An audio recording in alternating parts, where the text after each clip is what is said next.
What up, T-Ticket Potters? Welcome back to the program.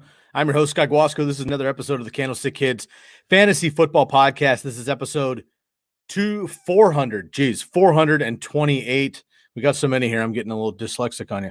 428. I'm with my man, Bobby Lamarco, per usual, throwing down the AFC North studs, duds, breakouts, and sleepers.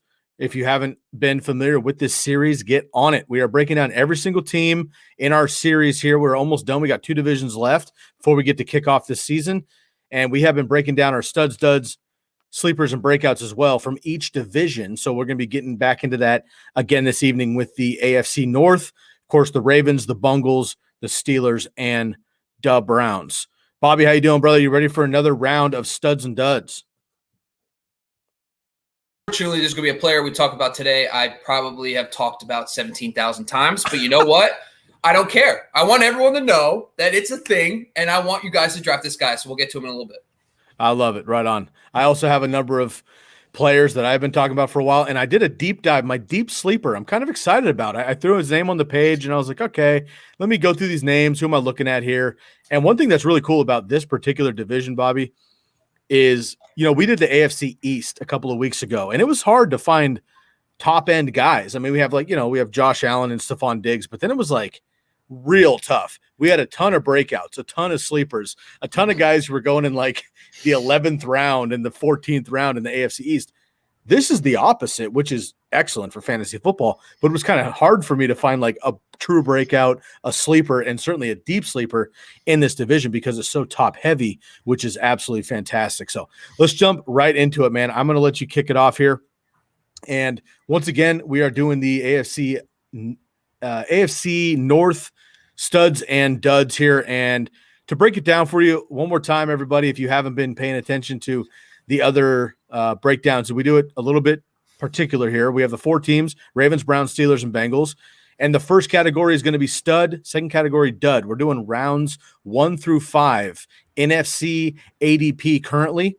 The players in this division eligible for these 2 rounds here are the same amount of players. Those players going in round 1 through 5 through NFC ADP currently are Nick Chubb, Najee Harris, Joe Mixon, J.K. Dobbins, Deontay Johnson, Lamar Jackson, Jamar Chase, T. Higgins, and Kareem Hunt. There's a lot of options there, Bobby. Obviously, most of them are studs anyway, but who is your ultimate stud there in that range that you're looking forward to putting down on your rosters in 2021? It's Deontay Johnson for me. I think when you look back on this day and you realize that this guy is just getting an otherworldly targets, it's unreal. So I actually wanted to break down Deontay Johnson. I did this a little bit on the Steelers podcast with Alex. Great episode. Go check that out. But the one thing I wanted to look at was Deontay Johnson left 2 games extremely early during the season. So I took those games out, and I also took out Week 17, game where Eric Ebron missed. I wanted to see what the actual target distribution and points per game was when all the pass catchers were in the fold and everyone was healthy and everybody was playing. And it's actually kind of shocking because when you look at their points per game finish last year and where they finished overall, they're really, really clumped together. Deontay missed 2 games. I get all that. But if you actually dive into his actual 12 full games, he averaged 14 points per game in those 12 games. That would have been good for the wide receiver 12. Another key factor to this whole thing is if you look at his targets, he had 132 targets in those 12 games. The craziest part is he's 1 or 2. When you take out those 2 random games he left early, he's either 1 or 2 with Devontae Adams in targets. He is a target monster, and we always say opportunity is the best. Follow the opportunity as much as you can. Right there is the important thing. But I also want to look at one of the biggest things that people point out are his drops. So I talked about this on the Steelers podcast. I actually took a look at the last 10 years to see how many guys actually had double-digit drops and how they performed the following year. 60 guys qualified for that. So on the year they had double-digit drops, they averaged 11.5. Okay? The next season, that dropped to 6. So these guys saw their drops drop in half. So according to PFF, he had 14 drops. That's roughly 6, maybe even 7 more drops he could see less this season based on the averages we've seen. Okay, so right there, when I actually looked at if he caught 6 or 7 more balls, he actually gets another 0.6, 0.7 points per game bump. So if you top that on top of his 14 points per game when he was healthy, we're talking DeAndre Hopkins numbers. So we're talking top 6, 7 range for points per game. So he's extremely elite.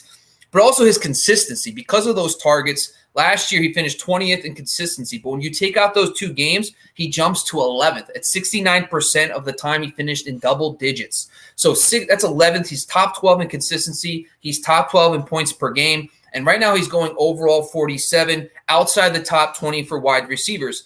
Personally, I like to put my money where my mouth is. And it's really tough to say where you would draft him because, listen, we were talking to everybody, right? Everybody's going to have a draft spot 1 through 12.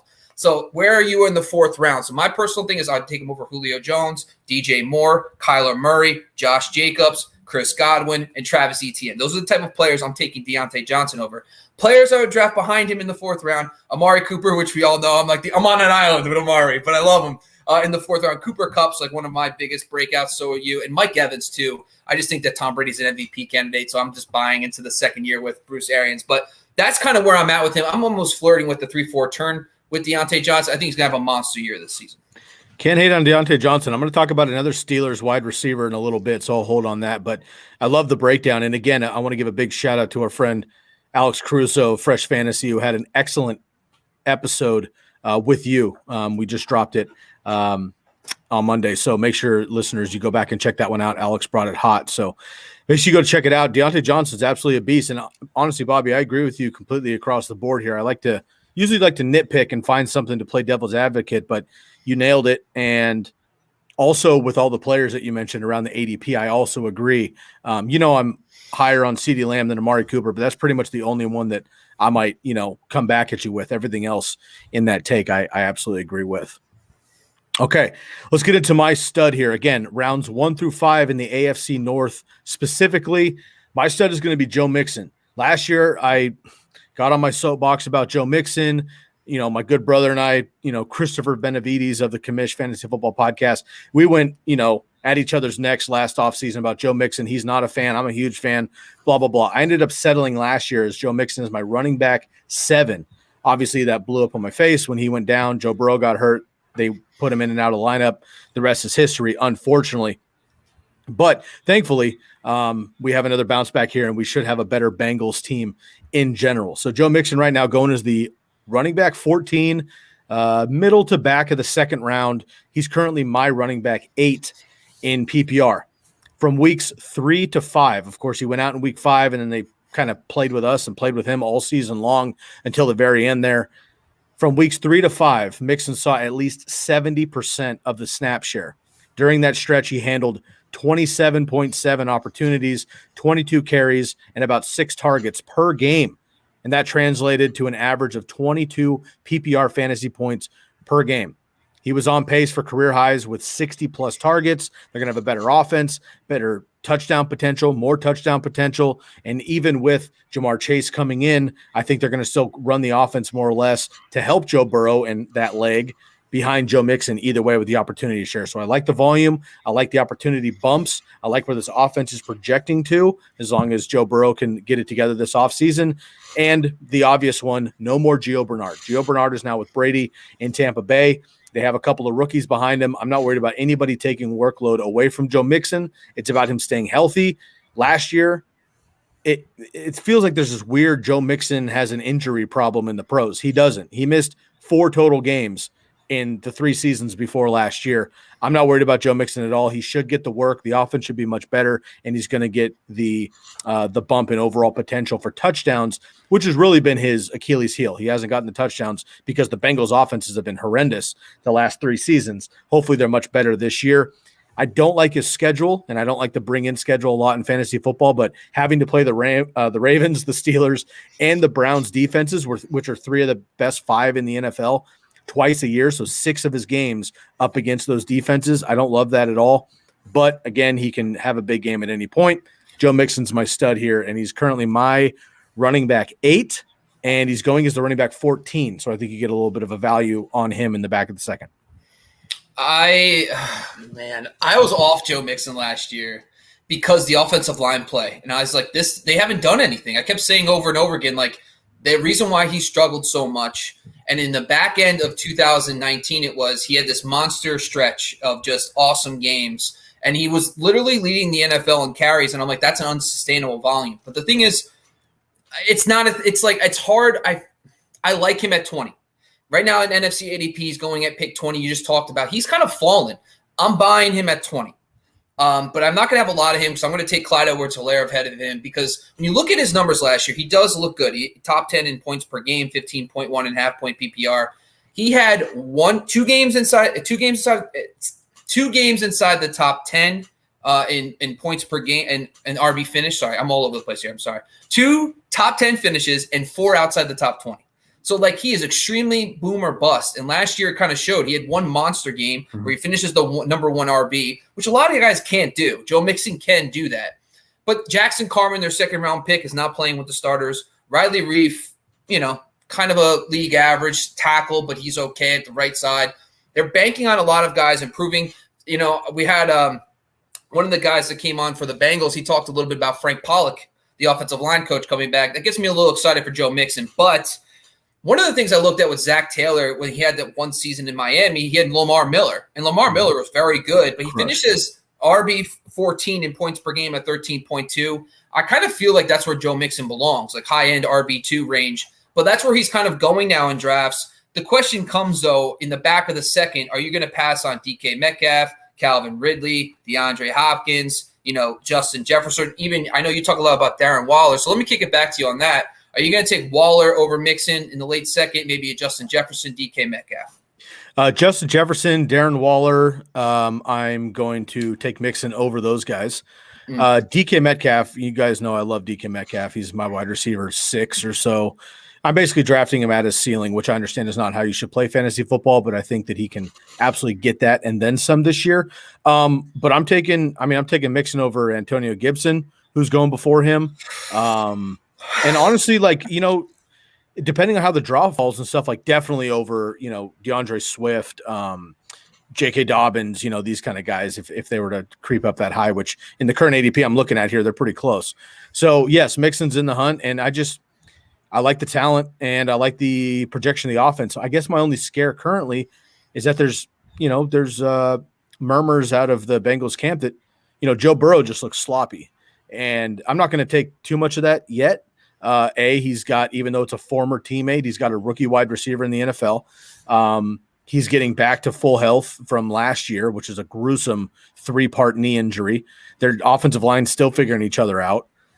So I'm not looking too much into that. But if Joe Burrow struggles, either physically, mentally, whatever, with recovery, I think they're going to lean more so on Joe Mixon, which they did early last year when Burrow was a rookie. And Mixon was dominating in those 3 games. I know most of that work came against Jacksonville. He had 3 touchdowns, but he has the ability to break a game open. And I think with these 3 wide receivers, DBs and linebackers are not going to be able to crowd the box. They're just not, because these 3 wide receivers are all excellent, and Joe Burrow can sling it. I think that's going to open up the field for Joe Mixon, and 100 yards and a touchdown with a kind of a weekly average, I think is absolutely possible for Joe Mixon this year. So I'm high on him, man. Again, he's my running back 8. And getting him in the second round would be and that would kind of be a consolation prize for me, frankly, because in some drafts he goes in the back of the first. Yeah, you know what, man? Listen, I think we're just different on guys. I'm not going to touch him over Antonio Gibson. Antonio Gibson is like my new man crush. CEH is another guy I'm all about too. I just think that his up and down play last year kind of brought everything to the forefront. Like, only 1 game over 14 points. 14 points is like the baseline to get an RB1, game. Like, that's what we want to see. He only did that once. He had 13.9. I am nitpicking a little bit, but if we lower it to 13.9, he did it twice. But overall, that's kind of what worries me about Joe Mixon. It's just that they haven't done enough on the offensive line. But like I said, I'm actually buying him this year at ADP cost. Last year, I wasn't touching him. This year, I am warming up to Joe Mixon. If he keeps falling to that middle to late second round, I think I'm buying him there. Yeah, and I'll say this. I'll end on this, Bobby, and then you can give a shout out to one of our sponsors. So if I have like a top 6 or 7 pick and I get one of these stud running backs, like let's just say I land Zeke, for example, then I might actually look at like a DK Metcalf, right? I might, let's say Nuke Falls or something. I'm all over that because if I can and it makes sense, I like to go stud running back, stud wide receiver, one or the other in the first 2 rounds when it makes sense, but I don't force it. If I end up with, let's say, Travis Kelce, I'm in like the 8, 9, 10 spot, and I get Travis Kelce or Tyreek Hill, Devontae Adams, Joe Mixon is going to be my RB1, and in my opinion, there's a pretty big gap between Joe Mixon and maybe CEH, but then the rest after that, I'm definitely taking Joe Mixon on the turn there. with Najee Harris and Antonio Gibson in the mix as well. So look, man, in this series that we've been doing for the last couple of weeks and this particular division, we're splitting hairs with every one of these guys. We're trying to pick one guy. I love Antonio Gibson. I love Najee Harris, right? You know that, but I'm just going to try to take a stand again for a second year here on Joe Mixon, because last year was a little bit of a anticlimactic ending, unfortunately. So why don't you kick it off to one of our sponsors here, and then we'll get into our duds. Yeah, I want to talk a little bit about, once again, is Red Zone Draft Boards. Listen, we have been talking about these guys all, like the last month. They've been a sponsor with us. We love Red Zone Draft Boards. The best thing is we're all getting back together. And the thing is, you want to do in-person drafts, you got to do a draft with Red Zone. And the best part is now, this isn't just your typical draft board. You're getting a legit kit. Not only is it the draft board with 400 player stickers, 20-plus rounds, 14-team league deep, but you also get a championship ring for your league. So not only are you have something for the draft, but you have something for the end of the year to give to your champion. I think it's a must grab. They also come in an engraved case. You can put your team information on, league information on that case, but it also comes with cheat sheets from fantasypoints.com. I think one of the biggest takeaways though here is they donate $5 to charity to underprivileged kids. They donate $5 to communities to help support playing sports. So this is going to a good cause, but also you're getting the draft kit. And right now today, if you go and actually use the TCK promo code, you get 10% off your order. So it's about $90 now in August. You get 10% off. You're donating to a good cause. You're checking so many boxes. So go to draft@redzone.com, get your draft board, get your ring, and go do an in-person draft with your friends. All right, man, I'm going to go right into it. I'm going to go right into my next group of players. So just give me 1 second. Sorry, man. All right, here we go. So all right, I'm messing up here. No worries. Just a recap here really quick on the duds here. Rounds 1 through 5. Same players we're looking at here. This is going to be a dud. Someone that we think may not hit their ADP. And again, these guys are all studs. So it's hard to find a dud in this group, but one of them that might not hit their ADP. Chubb, Harris, Mixon, Dobbins, Johnson, Jackson, Chase, Higgins, and Hunt. Bobby, who's your guy in this grip that you think may not reach their ADP this year? Thank you, Sky, for getting me back in focus. I got my guy. I'm ready to go. My dud is Kareem Hunt. I might have been like I was never more wrong and right about someone in my entire life than Kareem Hunt last year. I think the first month of the season, I kept saying over and over again, this guy is scoring all his points when the team is up double digits or down double digits. It was happening constantly. And I just kept saying it. And for some reason, it just kept happening, and he kept doing it. And then Chubb gets hurt. But if you look at the end of the season, so last year, I actually looked at this. There's only 2 players in the NFL last year that had 30 or more carries in double-digit leads and trailing by double digits. One was Kareem Hunt. The other was Derrick Henry. Those are the only 2 players that had 30 or more carries in both scenarios. That is so just to give you perspective, for Derrick Henry, that was about 32% of his total carries. For Kareem Hunt, that was 44% of his carries. So 44% of his carries came in the times of the game where they're either up double digits or down double digits. That doesn't seem too sustainable to me, especially if the games are closer. This is going to be more of a competitive football team. I think that's something I do not want to bank on. But I also took a look at when Nick Chubb returned. So when Nick Chubb got back from his injury, and you look at the 8 games that Nick Chubb and Kareem Hunt were down the stretch, Kareem Hunt was good. I mean, listen, on the surface, RB17, 84 points in those 8 games is great. But that's 10.5 points per game. That would have been the RB30 in points per game last year. And the thing is, right now, today, you're drafting at RB26. I just think that he's giving you no upside with Nick Chubb in the fold. Nick Chubb is the RB1. And I know that Kareem Hunt had some moments last year, but my problem is, I'm telling you, it was very fluky, and it showed down the stretch. He has barely any upside unless something happens to Nick Chubb. Plus the passing game usage. 2 years ago, we talked about this early on. 2 years ago, they had no tight ends. It was just Odell and Jarvis Landry, and then behind him, there was nobody. Then the tight ends come in. Now they have plenty of weapons in the pass game. They don't need Kareem Hunt as much. So now he's kind of taking less of a pass game role. He's not a featured runner. So I'm definitely not looking at Kareem Hunt at the 5-6 turn. Players I would draft ahead of him, both Mark Andrews and TJ Hockenson. Chase Edmonds, I'd rather have on my team. Trey Sermon. Give me Trey Sermon a round or 2 later. I'd rather have him, Odell, Tyler Boyd, Juju, Jerry Jeudy. These are just guys I would consider ahead of Kareem Hunt in drafts. I can't argue with your analysis because it's just straight facts per usual.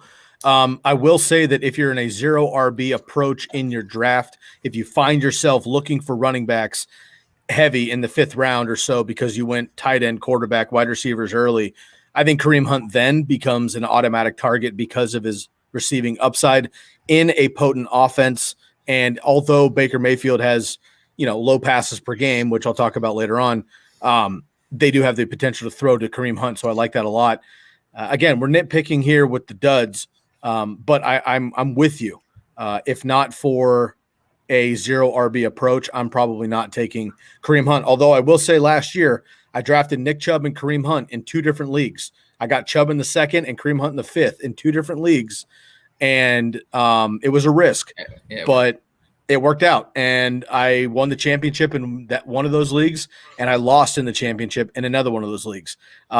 So it's a very, very, very expensive handcuff and backup, but Kareem Hunt in his own right is a great RB2 weekly. And again, at this point with this division, we are nitpicking here. I'm going to go and continue with another running back in this range here. I'm going to go with J.K. Dobbins. And again, this is not somebody that I dislike. I like J.K. Dobbins a lot. I think he could absolutely throw this right back in my face. He could be an RB10 potentially with this season and the ability in Greg Roman's offense with the Ravens taking another step, hopefully throwing the ball, opening up the pass game, whatever. He's currently going as the running back 16 early in the 3rd round. But if his efficiency doesn't stay the same as it did as a rookie, 6 yards per carry is amazing.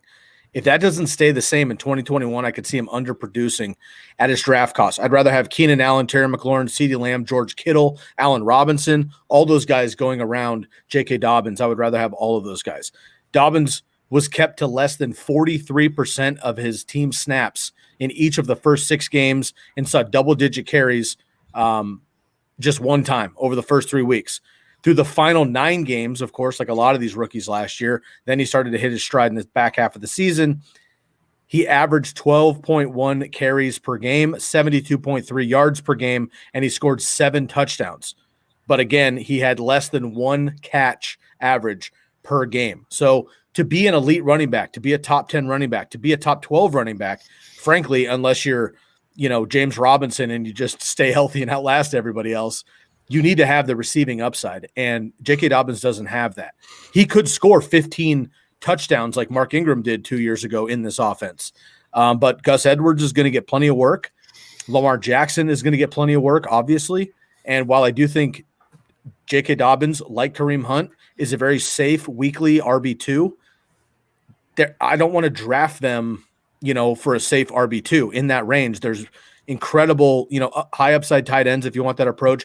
Great wide receiver ones in that range. And I just am probably not going to find myself getting J.K. Dobbins in the 3rd round. He falls to the 4th somehow, I'll take it all day long. But right now he's going early. I know the upside's there. I know the offense is great. I know they run the ball more than anybody else in the NFL. But for some reason, I can't find myself pulling the trigger when I get J.K. Dobbins in mock drafts in the 3rd round. Okay. J.K. Dobbins right now is going as the RB15. And there was nothing last year. He had a stretch without, with Gus Edwards, with Mark Ingram. He was very good. But he averaged just over 10 points per game last year. And he played most of the season, at least half the season, without Mark Ingram really involved. Now, I actually took a look at this. So I keep talking about this, my points per rush attempt analysis.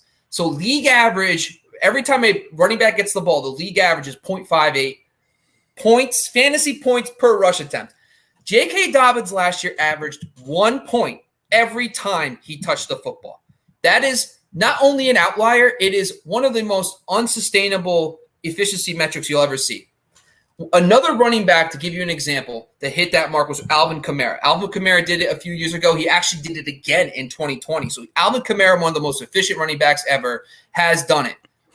But the following season, Kamara dropped from 1 points per rush attempt down to 0.89. I know this doesn't sound like a lot. I know it's a lot of numbers. But that 11% drop in efficiency, to make that up. So what I did is I looked at J.K. Dobbins rushing attempts without Mark Ingram, and I did a 16-game pace. It comes out to 98 carries for the season.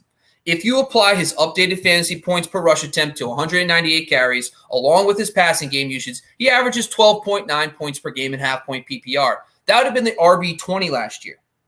That's with 198 carries and still a 0.89 fantasy points per rush attempt. That's still a crazy efficiency. That's an unsustainable efficiency. I'm adding that in, and he still only finishes as RB20 at 12.9 points per game.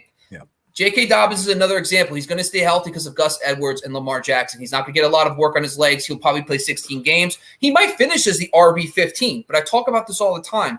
He's not going to give you difference-making numbers. Remember, if a guy gets hurt, right, you could replace him with another player. So give me 3 more points a week from CEH for 13 games, and then I'll just plug in another guy to fill in his spot. So that's why I'm fading. I am all in on this fade. If you didn't make him a dud, I was going to make him a dud. So I'm glad I got your back 100% in this one. And again, for anybody listening to this episode being like, what the hell are you guys doing making J.K. Dobbins a dud? Again, the exercise for what we do on these episodes is we take this particular division and these guys going in particular rounds to give us a sample size. Chubb, Harris, Mixon, Dobbins, Johnson, Jackson, Chase, and Higgins and Hunt. They're all absolutely fantastic. But I agree with Bobby on Kareem Hunt, and I agree with myself, but Bobby agrees with me. I think I have great takes on this. It's true. It's true. I agree too. I really applaud my research on this. Bobby has J.K. Dobbins also. So, again, we're not saying fade them at all costs, don't draft them at all. It's just in the 3rd round seems a bit pricey. Kareem Hunt back in the 5th or 6th seems a little more realistic to me. J.K. Dobbins, though, in the 3rd round, I think is just a bit too much. I'm going to take a quick pause here and give a shout out to another one of our sponsors, good friends of the show, and then we'll let Bobby get into his breakouts. Of course, I want to give a shout out to our friends at the Jersey Jungle. DM them on Instagram at the Jersey Jungle. Use the promo code TCK to receive 10% off of 1 or 2 jerseys, 15% off of 3 jerseys. I just put in an order. It's honestly like a prize to myself. You know, I don't do a lot of things like buy gifts for myself or take myself out for treats or anything like that. It's just not really my style. But myself and Bobby and the rest of our crew this summer have been working really hard to bring you all content all summer long. And I frankly just felt like, you know what? I enjoy buying jerseys. I have a lot of jerseys, as y'all know, behind me. I want to bring in a couple more for like my game day kickoff special celebration for the season coming up here after a long summer. I just put in an order for a handful of jerseys. I'm not going to explain who they are yet, but when they come, I will have a jersey reveal and let you know how good the quality is and the players and everything else. It looks like game-worn jerseys from them. My man Trenton will take care of you. So hit up again the Jersey Jungle on Instagram at the Jersey Jungle. Use the promo code TCK for 10 to 15% off of your jerseys. They start at $60. NFL.com has them for $120. That's, I think, half the price if my math is correct. Go check out the Jersey Jungle. They are legit. We'll bring it back here with our breakouts, but hit up the Jersey Jungle one more time. DM them on Instagram at the Jersey Jungle. All right, Bobby, let's get into our breakouts here. I will set it up for you. The breakout rounds 6 through 10 in the AFC North. We have Mark Andrews, Odell Beckham, Chase Claypool, Juju Smith-Schuster, Tyler Boyd, Joe Burrow, Hollywood Brown, Jarvis Landry, and Gus Edwards. Who is your breakout from the 6th to 10th round in the AFC North? For the 40,000th time, it's Tyler Boyd. I mean, Sky, I listen, I feel bad because you heard this afternoon. You're going to hear it again. I told you. Is there anyone other than Tyler Boyd? No, jeez. No. Someone other than Tyler Boyd. Sky knows more than anybody that one of my favorite articles is Football Outsiders slot versus wide quarterbacks. I'm obsessed with it. It's one of my favorite articles to read every single year. It just got released today. Very valuable. Shout out to them. Go check it out. And sure enough, it gets released. One of the things I always talk about is about 60. Most of quarterbacks target the slot 60-40. So 60% to the slot, 40% out wide. I just got Joe Burrow's numbers. He's a little bit actually less. He's at 58%. But Joe Burrow was the number 1 in differential and DVOA. So DVOA is they basically factor in if every game was against a league average defense, how you performed. So if a defense was better than league average, they give you more credit. If it was worse than league average, they give you less credit. So basically that's what DVOA is. Joe Burrow was number 1 in differential from slot versus wide, 20% differential. So he was so much more efficient throwing into the middle of the field than he was out wide. Just to give you an example, he was bottom 5 in DVOA when throwing out wide. He was 17th throwing to the slot, right? And guess who lives in the slots, guy? You want to take a guess? Tyler Boyd. Tyler Boyd, okay? Last season, I brought this up before. I'm going to say it all again. So in the games, weeks 2 through 11, I take out week 1 because T. Higgins did not play, trying to be fair to everybody. Here's the target leaders with Joe Burrow. Boyd, 81. Higgins, 70. A.J. Green, 66. 16-game pace for Tyler Boyd, 144 targets. Oh, by the way, in 2019, when Joe Burrow was like the cream of the crop, I'm pretty sure a guy named Justin Jefferson played the slot, and I think he was pretty good, and he had a great college career over there. So that's another aspect of this whole thing. Oh, points per game with Joe Burrow. 13.6 for Boyd, 12.1 for Higgins, 5.7% for A.J. Green. But still, who's ahead of Higgins? Boyd again. ADP. That makes sense. Boyd's probably going the first one. ADP, Higgins 53, Jamar Chase 54, Boyd 83. It doesn't make sense. I'm sorry. I get it. It's not fun. It's not sexy, but I've talked about this all the time. It's easier. Quarterbacks are going to throw to the middle field more often than not. It's harder to sustain 2 out wide receivers than it is a slot guy and an out wide guy. I'm just saying it's great for CeeDee Lamb and Amari Cooper. They're probably going to be 1 and 2. Then Michael Gallup. Same thing goes. We're going to talk about this later with Chase Claypool, Juju Smith-Schuster. Juju has a little bit upper hand, but I actually have a nugget about that, so actually it's not a big deal. Anyway, my point is Tyler Boyd, like he should be going at the 6-7 turn, like easy. I would consider him. I actually took a look at this. I would consider if someone takes him at 60th overall, I would not blink an eye. It makes sense. Him and Jerry Jeudy in that range are like the only 2 guys where I think those guys are going to be lock solid wide receiver 2s. So take Boyd all day. You can take him as high in the 6th round as you want. He's a breakout. He already broke out. Just keep getting it. He's going to be the next Jarvis Landry, Robert Woods for the next 3 to 5 years. Bobby, I got 2 things for you. If you were to go to Jersey Jungle right now on Instagram at the Jersey Jungle and use the promo code TCK, and you were to get any, I don't know, Cincinnati Bengals jersey, which one would you get? I mean, listen, if it helps stop talking about Tyler Boyd, I just wear his jersey. And anytime someone says, "Oh, so what do you think about who do you think is going to be a breakout?" I'll just go like this because I'm tired of talking about Tyler Boyd. Just do it. I'm going to get a Nike Tyler Boyd jersey, just do it, Tyler Boyd 2021. You have to wear it like crisscross back in the day, and you'll wear it backwards. That way you can rep you could hold it up this way with the nameplate. Another thing, Bobby, here. So when you have been doing your team breakdowns, right? You have guests on for team breakdowns. I have guests on for team breakdowns. You and I do this one together. You put your guests on the clock, right? You add a little extra pressure with your people. I'm going to do that to you right now, just because you had said that you would take Tyler, or not that you would take him. You would be okay if someone took him at about 60 overall. Well, coincidentally, looking at NFC ADP right now, guess who is going at 60 overall? Jamar Chase and T. Higgins. So I'm going to put you on the clock really quick with a number of picks. We don't need analysis. I'm going to give you a couple of names. Versus Tyler Boyd, would you rather have that player or Tyler Boyd? We'll make it quick. Jamar Chase, Tyler Boyd. Tyler Boyd. T. Higgins, Tyler Boyd. Tyler Boyd. Brandon Ayuk. Tyler Boyd. Let's go with your boy Kenny G. Tyler Boyd. Claypool. Tyler Boyd. Juju Smith-Schuster. Tyler Boyd. Odell Beckham. I got a couple more for you. Oh, this one hurts a little. I'm going to go Tyler Boyd. That's close, though. Okay, but probably only because of the risk. I mean, if Odell was Odell, it's no question. All right, yeah. DJ Chark. Tyler Boyd. Sutton. Tyler Boyd. Robbie Anderson. Tyler Boyd. And Jerry Jeudy.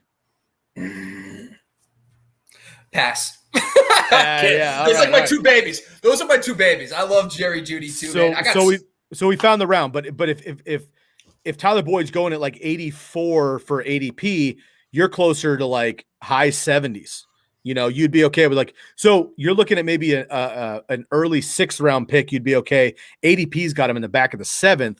So your personal value, you're saving around. And honestly, in home leagues, he's probably going to fall to the 8th or 9th because nobody cares about him because he's not flashy. And B, all the hype is Jamar Chase and T. Higgins right now. Also, Tyler Boyd has the most slot targets and receptions since he came into the NFL.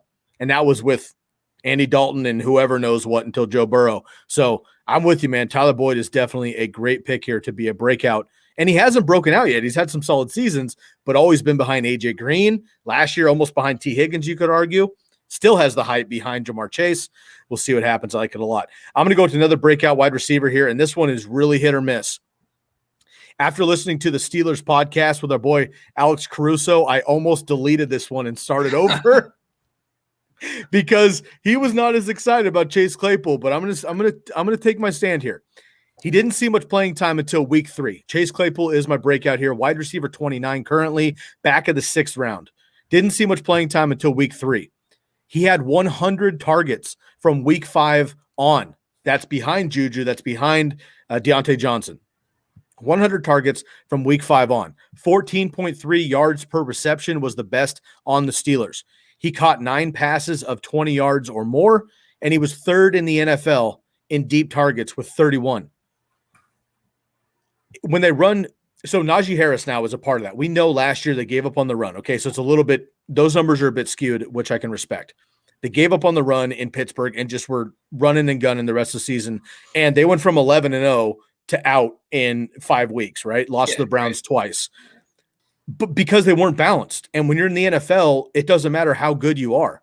You know, if the Chiefs don't have to run the ball, but when they don't run the ball, they can be stuck, right? The Buffalo Bills, absolutely phenomenal team. Didn't run the ball. Eventually it caught up to him. You got to be balanced at some level.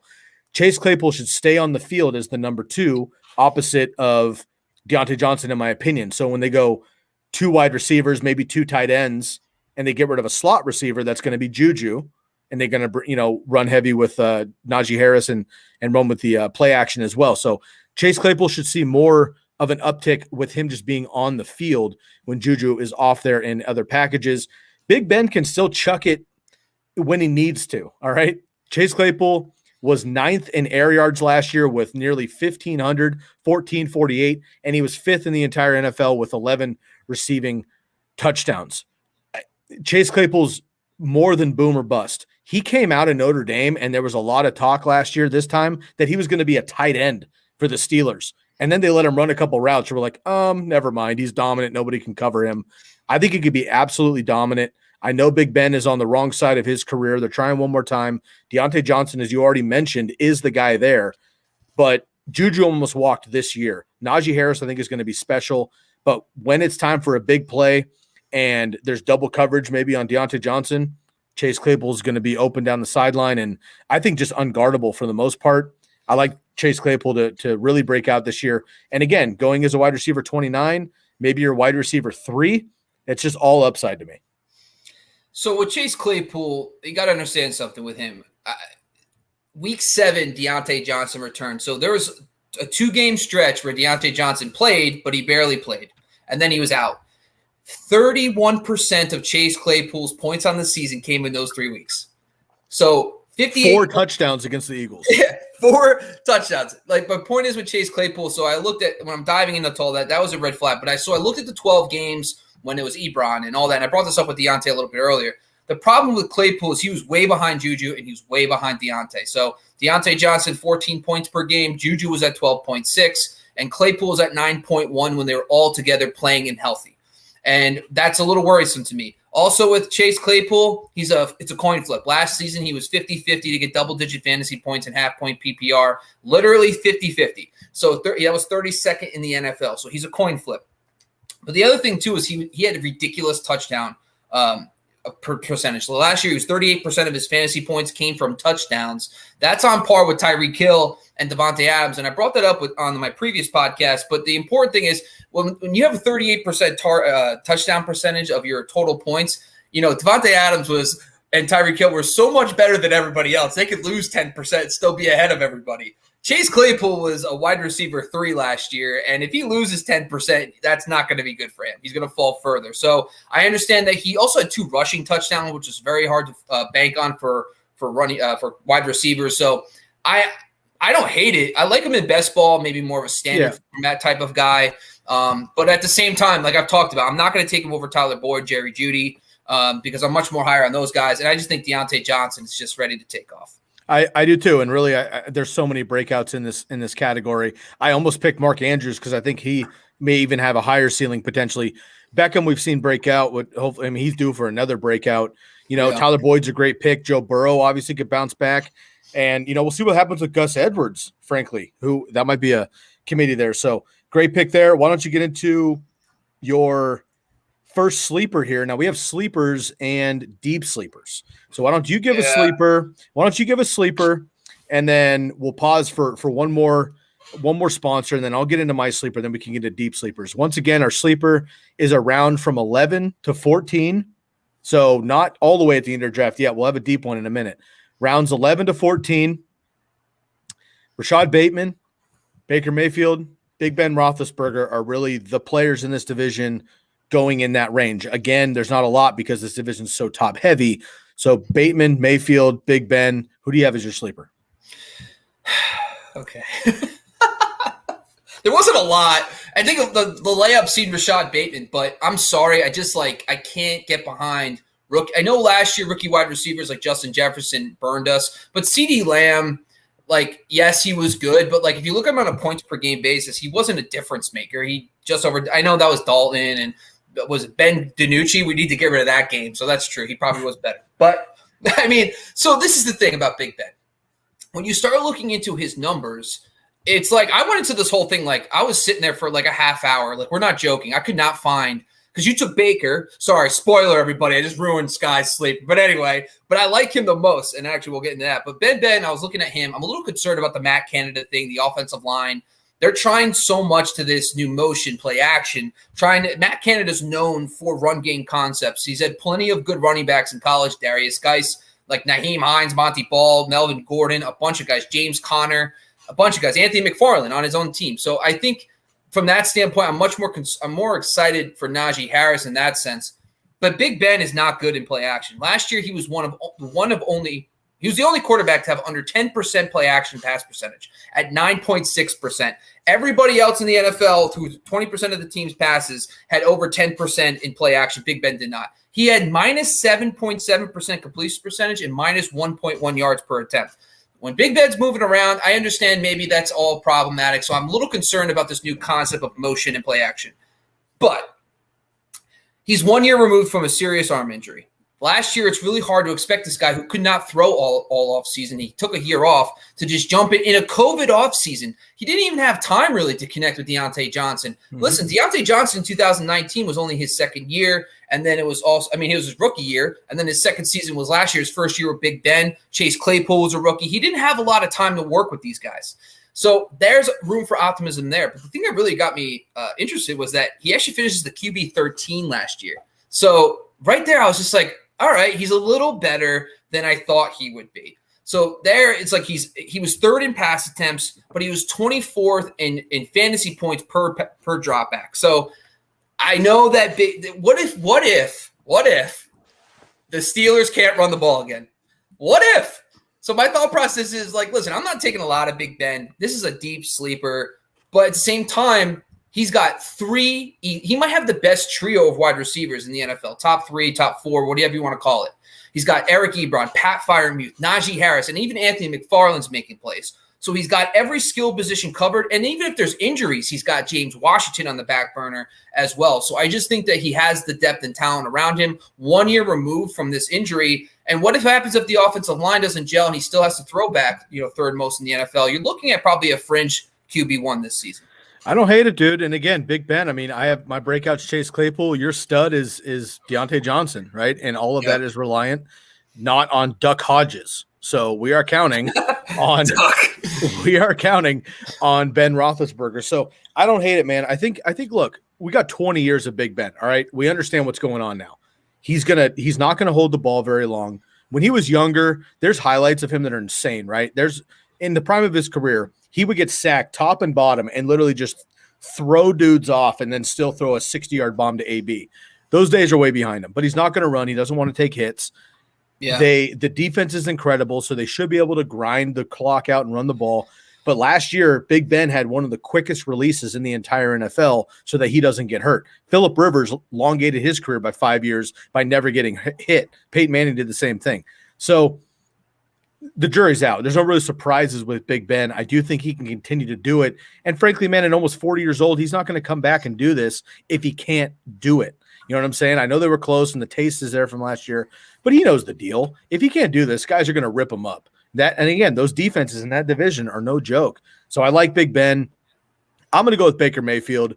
You said it already, but I'm going to go with Baker here. QB 19, going in about the 13th round. In single quarterback leagues, he's not even drafted. Neither is Big Ben. Super flex, great. I think QB 2, maybe even QB 3, depending on how you do things. And quickly, you mentioned, the layup seemed like Rashad Bateman. I said the same thing when I was doing this research. I was like, who am I going to pick? Rashad Bateman seems obvious. So really quickly, Bobby and I both have Rashad Bateman as a sleeper. It goes without saying, I think he's going to be the number 1 in Baltimore by halfway through the season. I just think he'll take over for Hollywood Brown personally, but I didn't break down Rashad Bateman on this podcast. We'll do another time. Baker Mayfield came in as a rookie, was Justin Herbert before Justin Herbert, right? Let's not forget, Baker Mayfield didn't start until week 5. Tyrod Taylor, unfortunately, had to happen back-to-back seasons, but he came in Thursday Night Football with the Jets. The Browns hadn't won a game since I think it was 71 or something, if my numbers are correct. Baker Mayfield comes in at halftime, brings them back. They win the game. Free Bud Light for everybody in Cleveland. The rest is history, all right? So Baker Mayfield sets all the records, breaks all the Peyton Manning records, yada, yada. That lasts about 8 months, 10 months. Justin Herbert does the same thing all over again. Little bit of a down season as a sophomore, and then last year gets Odell Beckham, a new head coach. We'll see what happens. Okay. He was second in the NFL in money throws, quote unquote. A money throw is basically a throw executed with exceptional skill, athleticism in the clutch. So it's like 3rd and short, 4th and short, 2-point conversions, 1st and long, 3rd and long, things like that. Late in the game, 2-minute drills, down with points before the half, needing to have those points and extending a drive or setting up for a field goal. He was second in the NFL in money throws under the clutch. He was 9th in air yards per pass attempt with 8.3. He was 8th in true completion percentage and play action completion percentage as well. True completion percentage basically eliminates spikes, throwaways, kneel downs, things like that, like bogus plays that don't count, but they count against the attempts. So in true completion percentage, he was 8th in the NFL. 5th in true passer rating, again, eliminating the throwaways and the spikes and whatnot. 5th in true passer rating. And the Browns had the 6th most drops in the NFL last year with 78 on the season, and that's about 5 per game. Now, Baker Mayfield's his rookie season, which was incredible, record-breaking, and last year are very, very similar. He played 2 fewer games his rookie year, but he had a career high last year in QB rating, 96.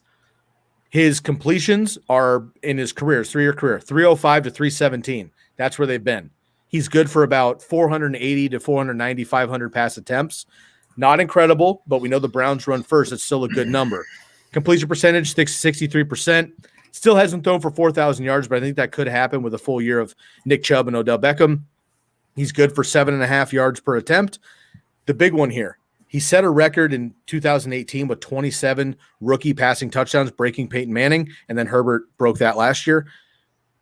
In 2020, Baker Mayfield had 26 passing touchdowns, but his interceptions went down by 13 from 2019. In 2019, he had 22 touchdowns and 21 interceptions. Last year with Kevin Stefanski, with the efficiency we saw in Tennessee with Ryan Tannehill in Cleveland now, he had 26 touchdowns, 8 interceptions, and his sacks went down by 14 as well, getting rid of the ball, rushing the ball more often as well. Baker Mayfield, former number 1 overall pick, Heisman Trophy. The talent is there. The skill is there. I think he got some humble pie last year. Should have beat the Chiefs, had a real chance to do something special, didn't do it, and they got beat up in 2019 as well. I know a lot of people say he's better without Odell Beckham Jr. The numbers indicate he's more efficient, yes. Nobody is better without a talent like Odell Beckham. They just have to figure out how to mesh and play together. Still has Jarvis Landry in his prime and arguably the best run game overall in the NFL. If you're looking for a late-round QB, you could do worse than Baker Mayfield. So with Baker, I talk about this a lot, is the year 2 leap. And the second year of a system with the same quarterback, same offensive coach, this is the only time in fantasy we see jumps in points per game. Everything else, it's pretty much even, 0. This is like the one time where you can find true value in the passing game. So last year, here's examples. Kyler Murray, his second year with Cliff Kingsbury, 7.1 more points per game. Aaron Rodgers, second season with Matt LaFleur, 9.4 points per game. I talk about Matt Ryan. He only played 5 full games with Calvin Ridley and Julio Jones last year. This is a little bit of nitpicking to help our stats out, but it is what it is. My podcast, I do whatever I want. So he was over 26 points per game from the year prior at 21 points per game. Even guys like Ryan Tannehill in his second year, he had that blazing season last year with everything he did, but he still went up 2.8 points per game the following year in his second season in that system. So this is what I'm talking about. I think the best example of all is Kirk Cousins. Kevin Stefanski is coming from a similar style scheme, working with Gary Kubiak the year prior in Minnesota. Kirk Cousins averaged 3.6 more points per game. You can slap that on top of Baker Mayfield, that growth in the system. That's the second year for Kirk Cousins. That's what I believe that is going to happen with Baker Mayfield. Also, it's hard to really say that about Odell Beckham because no offseason, COVID-19, bringing in a new scheme, the hiccups were all there. It might not even have been an Odell thing. It's just that Baker had to get used to the system, limited offseason. It took him – we saw it with Tom Brady. I mean, same thing. He took off in the second half. So it's realistic to think that Odell got hurt and the offense just started clicking a little bit more after all those really bad weather games. So I think I'm all in on Baker here. The problem is I don't know if he has a ceiling. I mean, I think he's going to be a fringe QB1. I think he's going to be fantasy relevant this year, but I don't really care to draft Baker. He's not going to be the QB1 overall. They are not going to throw enough. He doesn't offer you that tremendous upside, so I think that's it. But in a 2 QB league, I think he's solid. I think he's a great QB too. Yeah, I agree. And if you're looking at late round quarterbacks, again, I think you can have a good streaming position. Should be a nice, he's going to have some big games. My only concern with Baker Mayfield in the pass attack at all is the same as it is with the Ravens. The Browns had the fewest pass plays per game last year. He was still QB 17 with the 4th fewest pass plays per game. Gets Odell back, more efficient. Second year with Stefanski. I believe I said Tennessee and Tannehill a second ago. I'm sorry. I meant Minnesota and Cousins. My bad. With Stefanski, but nonetheless, I do think Baker Mayfield can rebound, and if he does, that's going to be a big deal there for the Browns. All right, Bobby, before we get into our final section here with our deep sleepers, we have a new sponsor. We do. And the last thing I just want to bring up about Baker before we start it, he plays the Chiefs in week 1, so that could be a shootout. Week 2, Houston Texans. So Baker might actually not be that bad. He actually might have the volume, and he also has a cake matchup in week 2. So now, he could be someone you look at. The issue there in week 2 versus Houston is the problem is Nick Chubb might have 39 carries for 815 yards rushing. So we'll see what happens. I know, right. All right, so we do have a new sponsor, and actually I'm really excited because I actually write for this company. It's Expand the Box Score.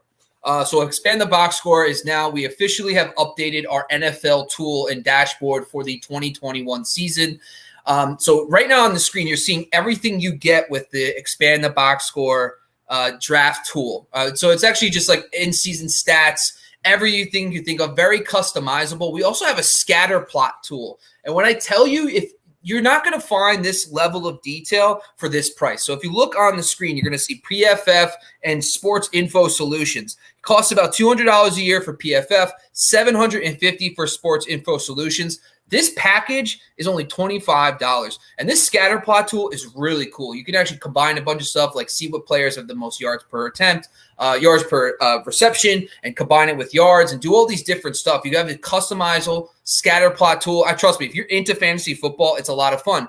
But if you're looking for just general stats all in one place, we also have receiving leaderboards, rushing leaderboards with all this information, with red zone information, all in one place. And the best part, too, is because of you're a TCK listener, if you use the promo code TCK, you get 25% off. So now you're getting it for like $18.75. That's a deal and a half to get all these special tools. And just for the listeners, I'm putting you on the spot right now, Sky. I gave Sky some inside scoops here. Sky, by next week, I want you to see this tool. I want you to get your feedback, and I want you to tell the listeners how great of a tool it really is. Done. You got it. And I've been using other tools for so many years, putting all these things together. And you and I have so much fun. We nerd out on these things, but Expand the Box Score has a great opportunity. And again, Bobby's been writing for these guys for quite a while. So, we know firsthand how quality this material is. And again, you look at other packages. I'm not going to name companies and things. We're not here to, throw people under the bus or anything. But you look at preseason packages, whether it be a draft guide or a tool or whatever, 60, 80, 100, 150 bucks sometimes, $25 plus promo code. I mean, like you're really able to get a a great deal on this one. And look, try it out for the season, right? I mean, it'll really help you out with like our draft guide abilities and things and what we're breaking down. A lot of you DM us after shows and they're like, hey guys, great episode, but where do you get all the numbers? How do you figure out all these averages? Like, what tools are you using? A lot of times it's expand the box score. So make sure you go over there. Also, Bobby, again, has a lot of his individual writings over there that you can check out. So once again, new sponsor of the program, shouts out to Expand the Box Score. Happy to have them on board. Go check them out right now and use the promo code TCK for 25% off. All right, Bobby, we got this is the one everybody wants. This is the end of the draft. People are sleeping. You're a few Frosties deep at your draft. You're kind of like, okay, I got 2 picks left. I'm going to get out of here. But you got to get somebody that could be week winning or game breaking if they get the opportunity, and someone that could turn a couple of weeks around on bye weeks. That's when we get our deep sleepers. This is round 15 or deeper. 15 or deeper in your deep sleepers here. We got Sammy Watkins now with the Ravens, Austin Hooper, Eric Ebron, your boy CJ Uzomah. So maybe that's an automatic give it away here with CJ Uzomah on the board. We got not T. Higgins, but Rashard Higgins, Donovan Peoples-Jones, Benny Snell, James Washington, you mentioned earlier, and there's a couple of names as well. So who is your deep sleeper out of the AFC North that you're hoping can exponentially outpace their ADP potentially with the right opportunities? All right, folks, we're super excited, and I do Sammy Watkins. All right, so when you're looking at this stuff, now this is for the whole season, Bobby, not just week 1. Well, no, I said week 1. Okay. So the thing is this with Sammy Watkins, like he kind of already been talking about this. Tyreek Hill and Travis Kelce were significantly better than him, and he's brought up the fact in the interviews that he kind of said, "I know my role," and he still was producing wide receiver 4 numbers consistently in the time when he was healthy for the Chiefs.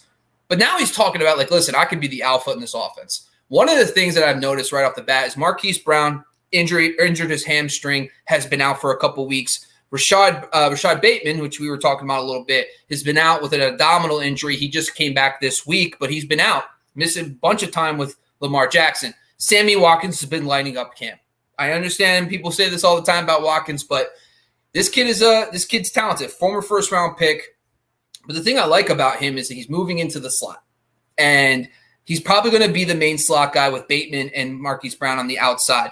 And listen, Lamar Jackson is one of only 3 quarterbacks over the last 2 seasons to target the slot 70% or more during the season. It's him, Derek Carr, Jared Goff.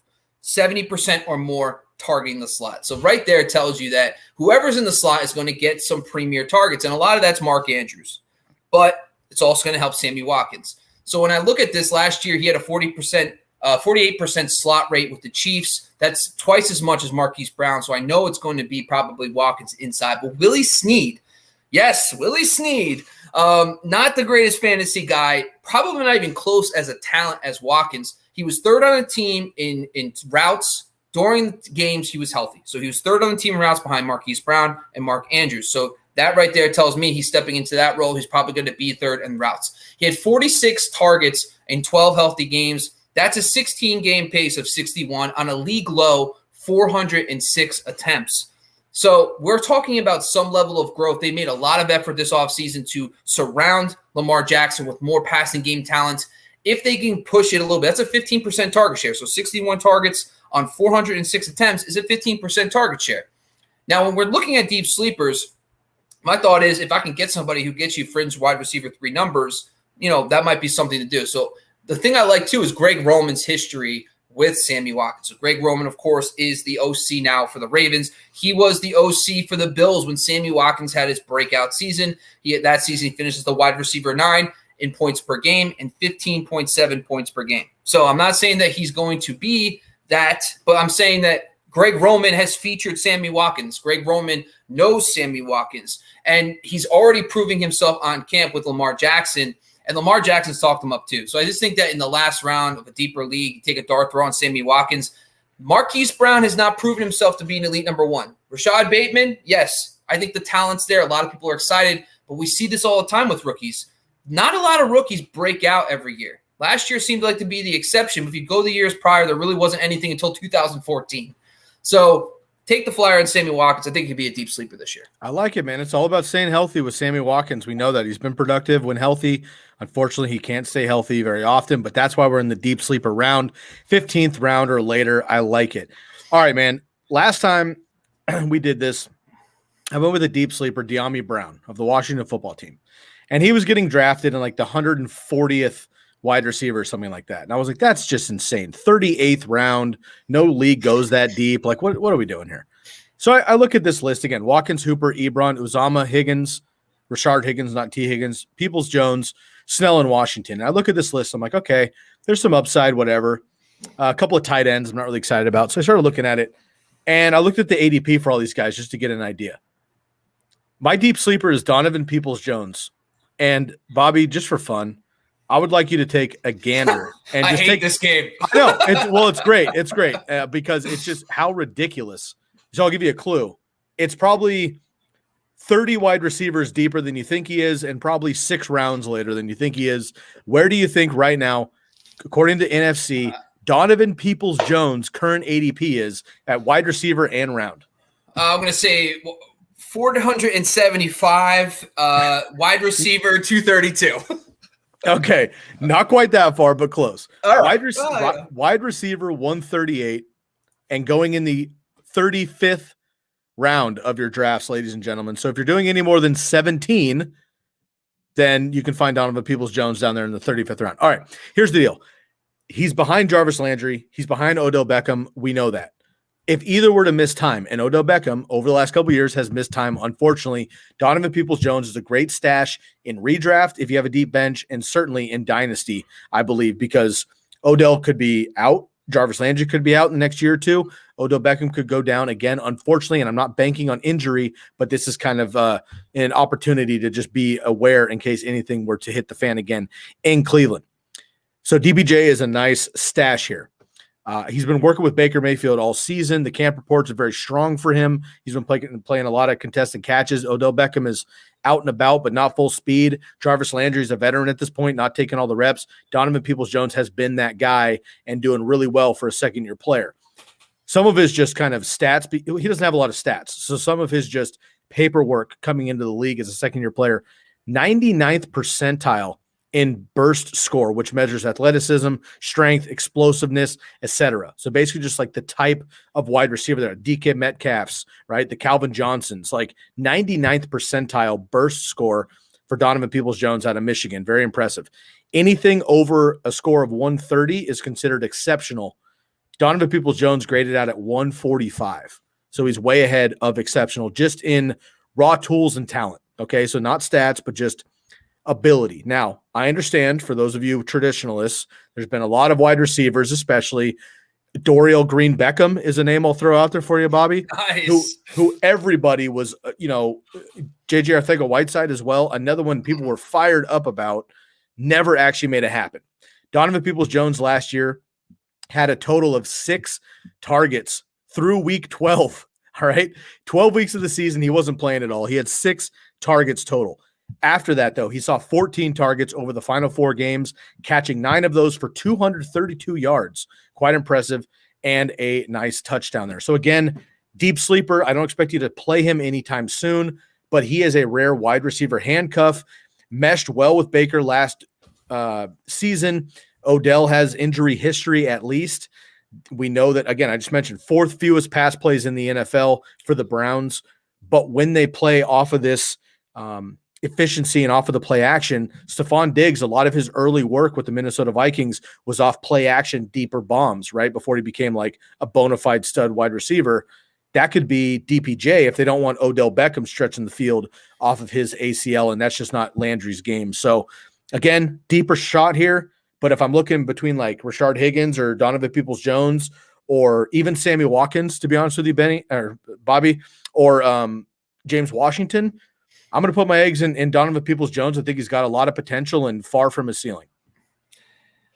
It's fun. I mean, 6'2", 99 percentile burst score. Yeah, I mean, we're reaching here. I mean, a lot of these guys were in this division. It was tough to find it's all top heavy. listen, it's realistic guys for like a standard redraft league. These guys are not probably maybe Watkins, but I just don't overall think these guys are options in your standard leagues. And you're meaning by standard, I mean like a typical 6 bench spots, 9 starters, 15 rounds type league. I don't think it's going to happen. So, when you're looking at Donovan Peoples-Jones, the thing that only worries me is this. The system that Kevin Stefanski has is a 2 wide receiver system. We saw it last year. It's basically 2 guys that can flourish. Look at the Vikings, like Justin Jefferson, Adam Thielen. The wide receiver 3 was non-existent. So I think that they're going to run so much 2 tight end sets that it's going to take a major injury. But also, too, it's tough to – I've heard great things about Donovan Peoples-Jones. When you said that, I was like, okay, this guy – there's been a lot of camp reports about how good he's playing. I'm interested to see what the depth chart looks like. If it comes to that – he's leapfrog guys like Higgins and Hodge, who were fine. They're veterans. They're guys are in the league a bit longer. But I'm interested if he actually leapfrogs those guys, becomes the wide receiver 3, because Landry's a slot guy. Then you have Odell and then Peoples-Jones on the other side. That's a fun little 3 receiver set. But it does, like you brought up, Odell gets hurt. Now we're talking. I mean, if he's now the number 2 receiver, I actually think he could be a thing. So so that's something to monitor. These are the type of names that you just watch throughout the preseason. See what the depth chart is at the end of right before week 1. If Peoples-Jones is the wide receiver 3 and you see Odell pull up lame in a game, just know on waiver wires, a lot of people won't be talking about him. We will. We'll be like, hey, just put him on your bench because now he's the receiver 2. That's the kind of stuff. That's the important thing about these deep sleepers. Totally agree. And again, he's going as a wide receiver 138. So do not draft him in redraft leagues. Okay, don't be silly. Don't come back to me in week 5 and be like, Sky, I burned a month of Donovan Peoples-Jones on my bench. Bullshit. Don't do that. Yeah. Dynasty, though, go pick him up for free if you got an extra spot. All right. And then in redraft, just keep an eye on him. If Odell comes out slow or he ends up injured, you certainly can look at Donovan Peoples-Jones or the OG Sammy Watkins for at least week 1 and when they get to the Super Bowl, then you can play him again in DFS. All right, Bobby, that's another great episode of the super fun series. I love this series every single season. It's fun to keep our receipts and go through it at the end of the year. We got the studs, duds, breakouts, and sleepers, and a deep sleeper for you for the AFC North. Ravens, Browns, Steelers, and Bengals will be back with you next week. Bobby and I will break down the next division. But stay tuned to the TCK because the rest of this week, we are breaking down the rest of the upcoming divisions here, and we're going to get into the NFC North and make sure that we have some fun here with the Vikings and the Packers and the Bears and the Lions as well. So stay tuned. This is another great episode of the Candlestick Kids Fantasy Football Podcast. You can find me on Twitter at Sky Guasco, Guasco. Find me on Facebook, Fantasy Football _TCK. Pod. Make sure to rate and review anywhere you listen to your Believe podcast networks here for the podcast, and make sure to subscribe to us right here on the YouTube channel as well. Bobby, my dog's going crazy, so I'll turn over to you for the rest of our avenues here. Yeah, man, you can make sure you're following us on Twitter at Sky Guasco and at Bobby Lamarco. Make sure you follow us on Instagram at fantasyfootball _TCK and myself at fantasyfootballxfactor. But make sure you're following us on TikTok. All the young hip stuff you want to see. I'm doing a bunch of breakdowns for updates on videos, but we're also sharing some of these clips on there as well. So go check us out there and make sure you follow us on all our social medias. And also make sure you're trying out for the listener leagues. I mean, we still got some spots. Make sure you're DMing Sky. Make sure you get involved in those leagues. If we get enough, we'll add another league or something. So just make sure you keep following us and get involved. Make sure if you do get to us with the listener leagues, I want to make sure that everybody is actually following the 3 questions we ask you to do. It's important to me. It's important to Bobby. There's been some excellent feedback, and we're going to retort that back to you. People come up with great feedback that Bobby and I don't necessarily think about it. We want to make the best product for you. You can help us make you a better product. So please make sure you handle the 3 things. If you haven't heard those 3 things yet, it's in episode 423. Dial it back a little bit and sign up. We are running out of spots in the TCK Listener League. I'll tell you right now, the Redraft League is almost full. We have 2 spots as of this podcast. That'll probably be done by the end of the week. The Guillotine League has 5 or 6 left as of this podcast. And then there's an unlimited amount of space in the Pick'em. So if you want to be a part of the NFL Survivor Pool Pick'em weekly during the season, we can do that as well. Want to give a shout out one more time to Draft with Red Zone draft boards, and of course the Jersey Jungle, and our new sponsor at Expand the Box Score. Check us out next episode. This episode and all episodes of the TCK have been brought to you by, once again, Bet Online. Go to Bet Online AG for your online sports betting experts. For my man, Bobby Lamarco, I am your host, Sky Guasco. We'll catch you again soon. We are out of here.